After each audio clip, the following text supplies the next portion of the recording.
be reading an act from chapter 2. When the day of Pentecost had come, we were all together in one place, and suddenly from heaven there came a sound like the rush of a violent wind, and it filled the entire house where they were sitting.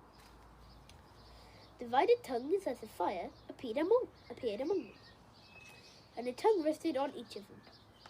All of them were filled with the Holy Spirit and began to speak in each other's languages, as the Spirit gave them ability.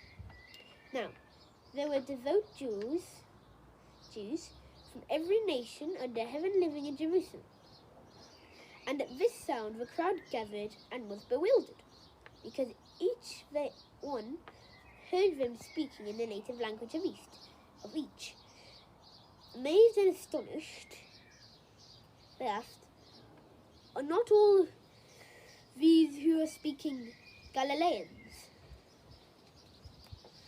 And how is it that we hear each of us in our own native language?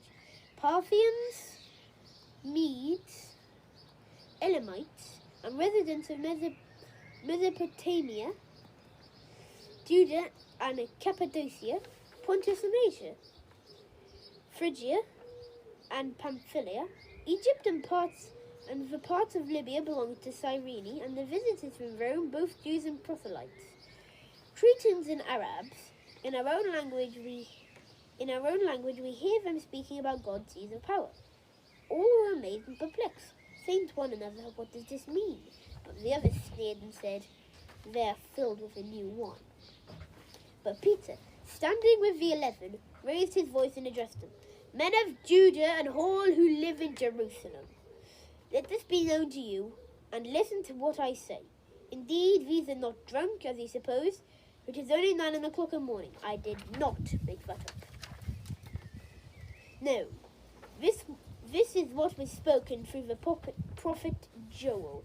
In the last days it will be, God declares, that I will pour out my Spirit upon the flesh, and your sons and your daughters shall prophesy, and your young men shall see visions, and your old men shall dream dreams.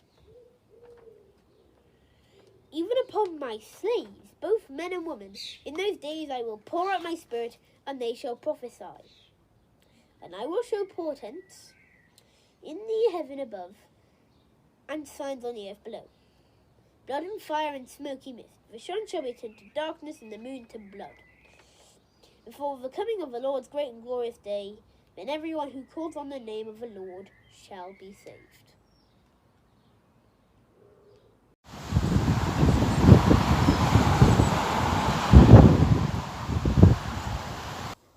A new hymn for most of us. A mighty wind invades the world. Inspired by our reading for today from Acts.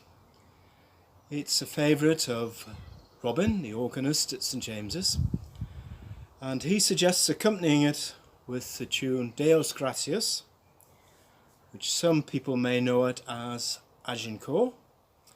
It's a hymn written by the nuns of Stanbrook Abbey in North Yorkshire for use on this day of Pentecost, and it captures the essence of the day perfectly.